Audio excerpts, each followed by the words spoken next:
Boa tarde, gente. Dando sequência ao nosso conteúdo, na aula passada a gente falou sobre tratamento de falta e serviço continuado. É uma das fases da redundância dinâmica. E o que é feito nessa fase, né? Nessa fase a gente vai ter que localizar, a gente vai ter que determinar o local da falta e a gente vai ter que remover essa falta. Porque o que acontece? A gente detecta um estado errôneo, a gente confina o dano devido a esse estado errôneo, a gente recupera o nosso sistema para um estado livre de erro, mas a falta continua lá. E aí essa falta ela tem que ser removida. Por isso que a última fase é exatamente você localizar e remover essa falta. Na hora que a gente, trata com relação a hardware, você remover uma falta de hardware, ela pode estar relacionada a você remover um processador, um microcontrolador, um controlador, uma placa de circuito impresso. Então é assim que é removida uma falta quando a gente trabalha com hardware.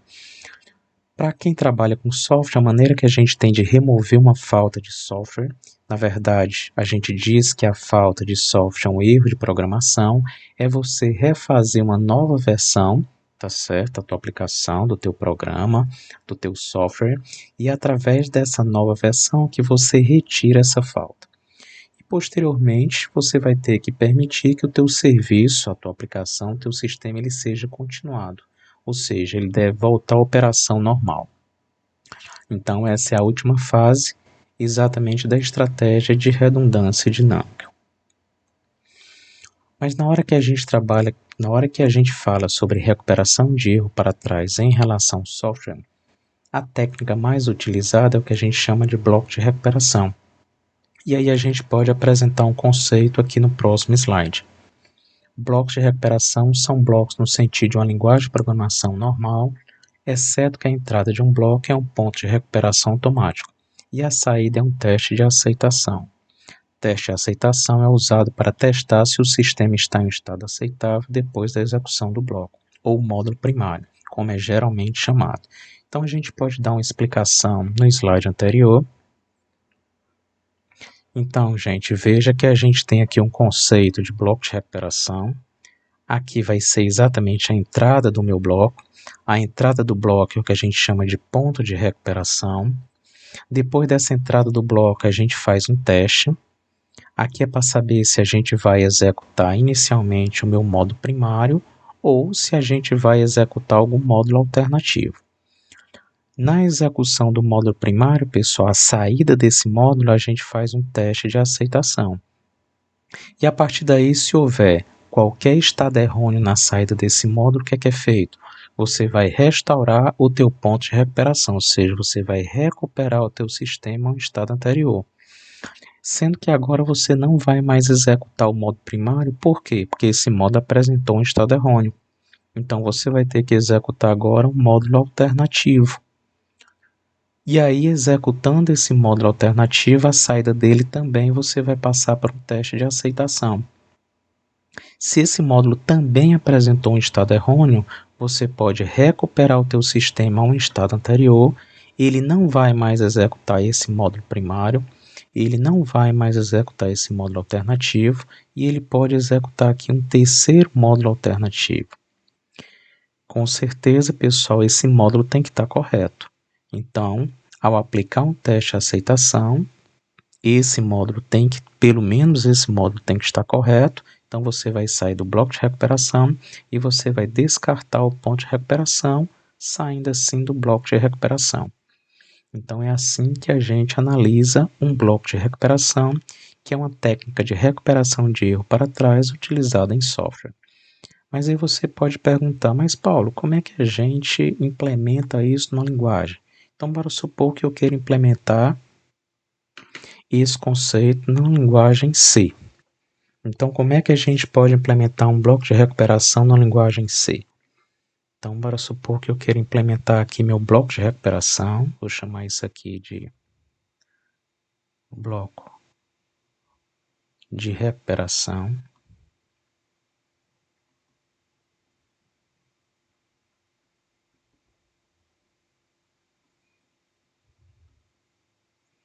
Vamos implementar esse bloco de recuperação em linguagem C. Então, imagina que eu tenho uma variável x do tipo inteiro. A variável x que vai guardar a resposta do meu sistema, a resposta de cada módulo.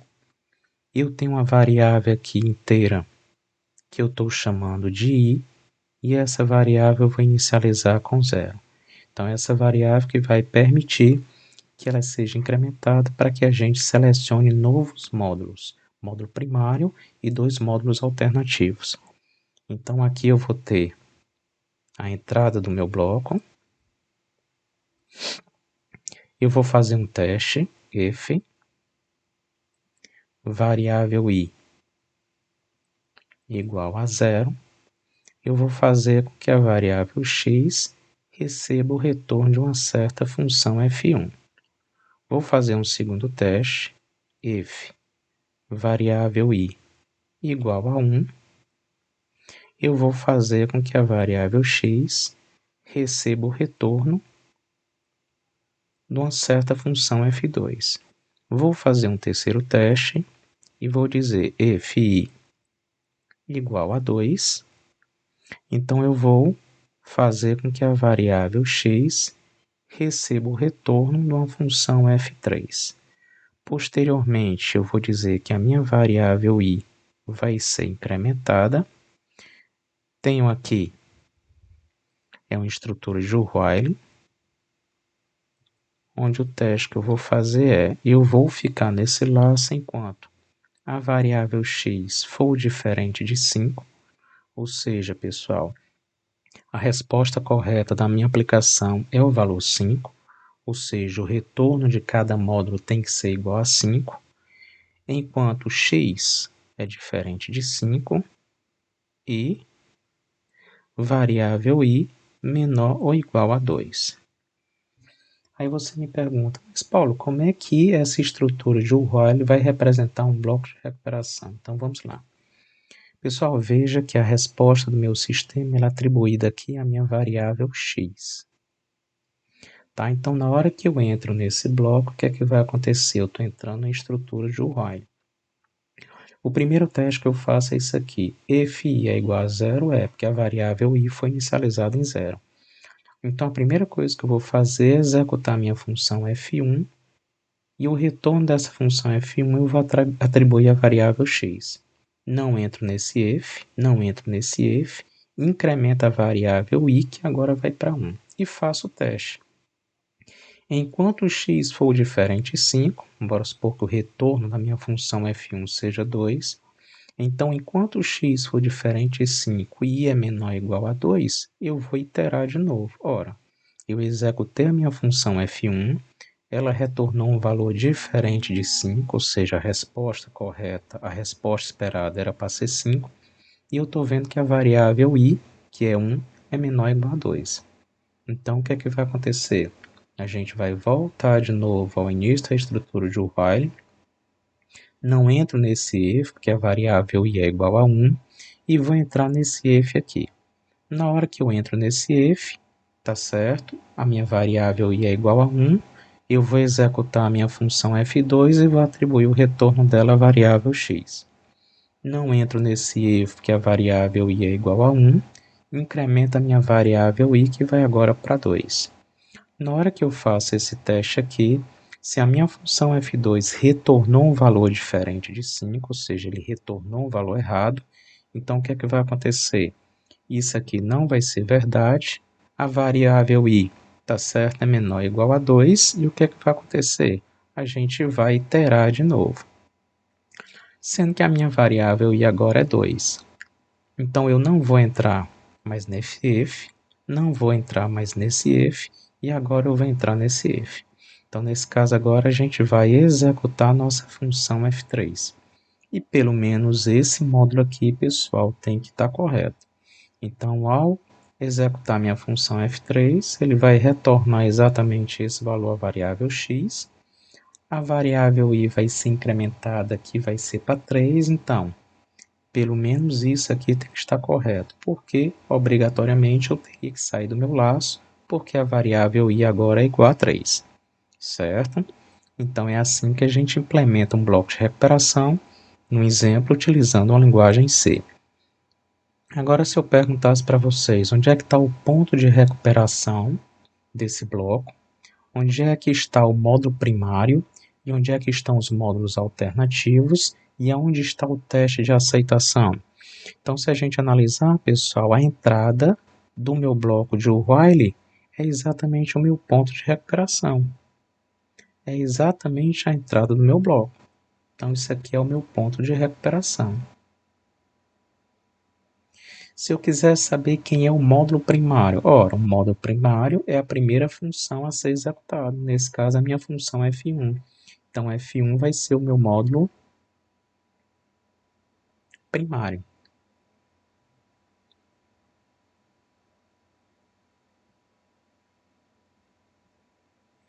Quem são os módulos alternativos? Ora, a gente viu que se o módulo primário falhar, quem vai ser executado são as funções F2 e F3.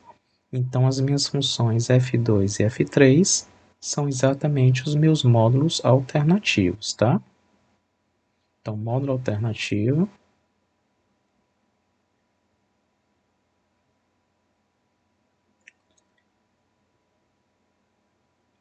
E aqui meu módulo alternativo.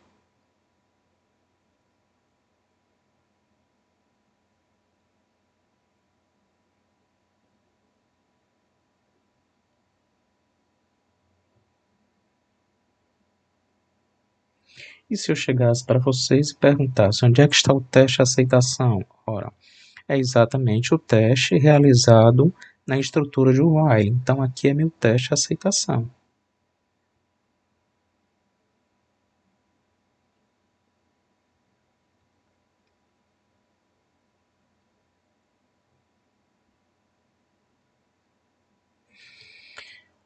Então, pessoal, vocês observam que é muito fácil você conseguir implementar um bloco de recuperação na linguagem C.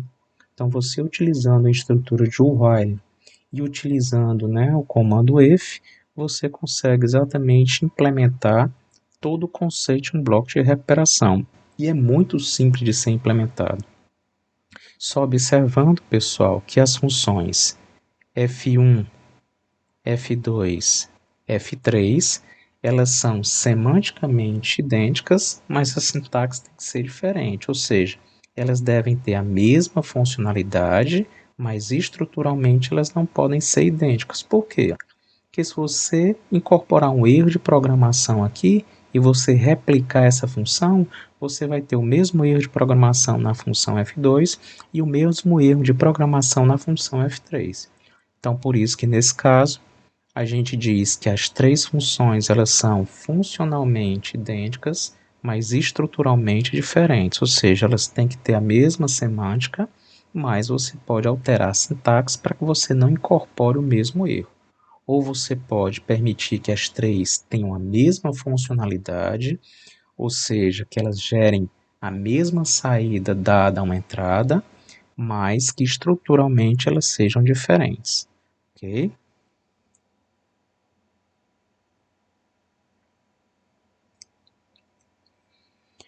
Então, pessoal, é a maneira que a linguagem módula, que é uma linguagem de tempo real, a maneira que ela implementa blocos de recuperação é utilizando o comando ensure. Então, nesse caso, o que acontece? O teste de aceitação é feito pelo comando ensure. Então, se vocês observarem, tá certo? O primeiro módulo que ela executa vai ser exatamente esse módulo aqui, que é o módulo primário. A saída desse módulo, pessoal, vai ser feito sobre ele um teste de aceitação. Caso haja um estado errôneo, ele agora vai executar esse módulo alternativo. Nesse caso, a saída do módulo alternativo também passa por um teste de aceitação. Caso haja um estado errôneo, você vai executar o terceiro módulo alternativo. Se ele também apresentar, e aí vai. Então, é utilizando o comando ensure na linguagem módula que você consegue implementar o conceito de bloco de recuperação, que é o que a gente chama de recuperação de erro para trás em software. Outro conceito importante, pessoal, que a gente tem é o conceito de exceção. né? Se a gente tivesse de resumir, se a gente tivesse de conceituar a exceção, ela nada mais é do que a ocorrência de um estado errôneo, a ocorrência de um erro. A gente sabe que um sistema a gente pode ter erros antecipados ou não antecipados. E a ocorrência desse erro, pessoal, é o que a gente chama de exceção. E aí a gente tem duas situações. Na hora que o sistema, a aplicação, ela consegue te apresentar, te informar uma condição de exceção, a gente diz que a exceção está sendo sinalizada. O termo em inglês é raising the exception, ou seja, é o momento que a tua aplicação, o teu sistema, ele está informando uma condição de exceção, ou seja, ele está informando uma condição de erro, tá? E na hora que a tua aplicação, teu sistema vai responder exatamente essa sinalização de uma exceção, é o que a gente chama de handling the exception, ou seja, a exceção está sendo manipulada. Então imagina que você tem uma aplicação, você tem um sistema, bora supor que na tua aplicação, no teu programa, no teu software, tu tem uma certa função, tu tem um método que é executado, e na hora que essa função, esse método é executado, ele consegue informar que há um estado errôneo nessa operação, nessa execução.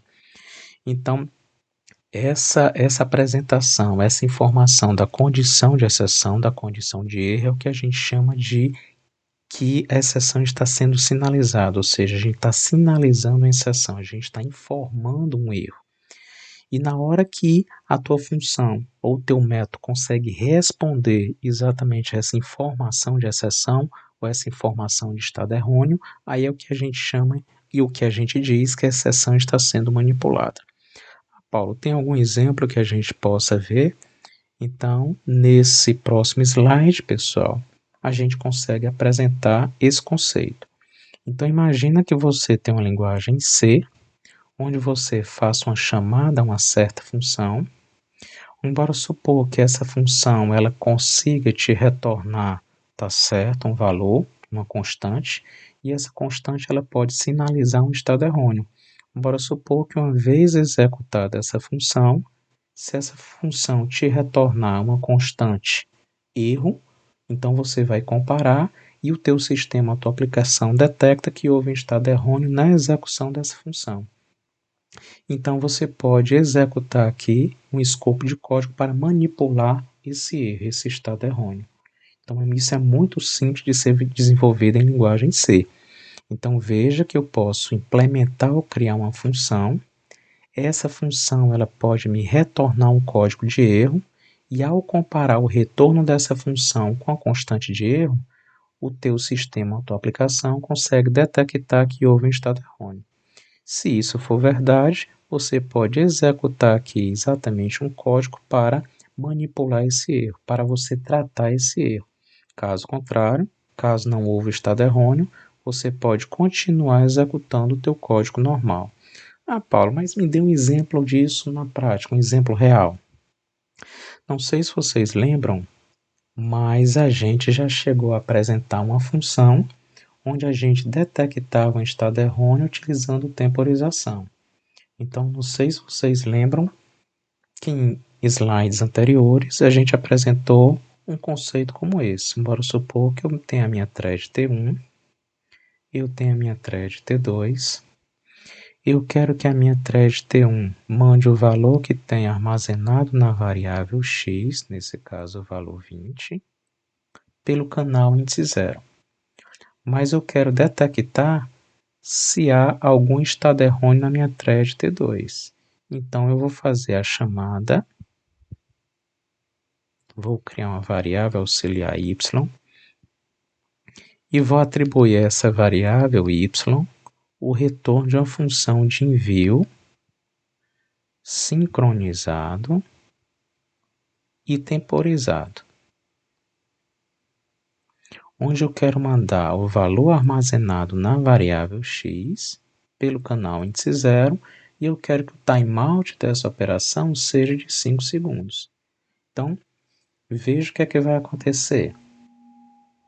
Na hora que a minha thread T1 fizer a chamada a essa função de envio sincronizado e temporizado, onde ele quer mandar o valor que tem armazenado na variável x, ou seja, ele quer mandar o valor 20 pelo canal índice 0, sendo que ele quer que essa mensagem ela seja recebida em até 5 segundos. Ou seja, eu quero que a minha thread destino, que é a thread T2, faça a leitura no canal índice 0 do valor 20 até 5 segundos. Pessoal, se essa thread T2, por qualquer motivo, ela travar, ela não vai fazer a chamada função de recepção. E, por sua vez, ela não vai receber ou não vai ler o valor que tem no canal índice 0 em 5 segundos. Então, essa função pode te retornar um valor, um exemplo, pode te retornar o valor 1, indicando que isso é o quê? Indicando que isso é um estado errôneo, ou seja, indicando que a tua mensagem ela não foi lida em 5 segundos. E o que é que vai acontecer? Aí você pode testar isso, você pode testar a variável y. Se y for igual a 1, houve um estado errôneo, e você vai executar aqui, né, algum escopo para tratar esse erro.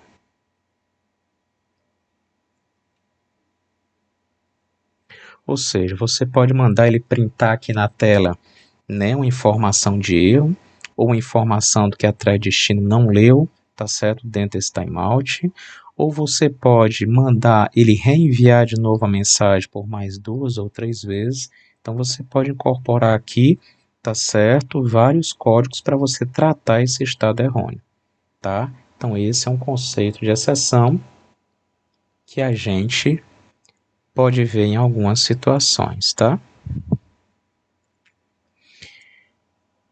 Ok, na próxima slide, pessoal, na próxima videoaula, a gente vai ver, né, como é que a gente consegue fazer a sincronização e a comunicação entre processo ou threads utilizando o conceito de memória compartilhada.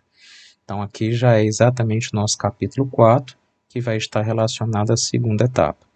Então, na próxima aula, a gente vai detalhar todos os conceitos, né, de como a gente consegue sincronizar processos ou threads.